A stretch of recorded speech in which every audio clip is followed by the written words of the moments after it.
বন্ধুরা, পেঁয়াজ লাগানোর জন্য আমরা পেঁয়াজের দানা ফেলছি। এই যে দেখেন, এক একটা প্লট করছি, আর হচ্ছে এক একটা প্লটে এই পেঁয়াজের দানার সঙ্গে হচ্ছে কিছু রসুনের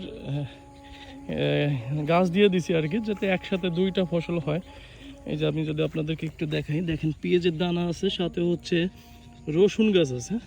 যখন পেঁয়াজের দানাটা উঠায় ভুঁইতে লাগাই দেবো, কিন্তু রসুনগুলা থেকে যাবে, মানে একসাথে দুইটা ফসল। এটা আপনারা করতে পারেন। আর হচ্ছে এই সাইডে কিছু মুড়ি কাটা পেঁয়াজ লাগানো হয়েছিল, যেটা আমরা আসলে নিজেদের খাওয়ার জন্য। এই যে দেখেন, এ হচ্ছে মুড়ি কাটা পেঁয়াজ। মুড়ি কাটা পেঁয়াজের সাইজগুলো এই যে দেখেন, যদি আপনাদেরকে দেখাই, এই হচ্ছে সাইজ। মানে মোটামুটি এটা আসলে সবজি হিসাবে এই যে এখন যে পাতাগুলো আপনি যে এইভাবে করে সবজি হিসাবে খাবেন, খুবই ভালো লাগবে, খুবই সুস্বাদু একটা সবজি হয়।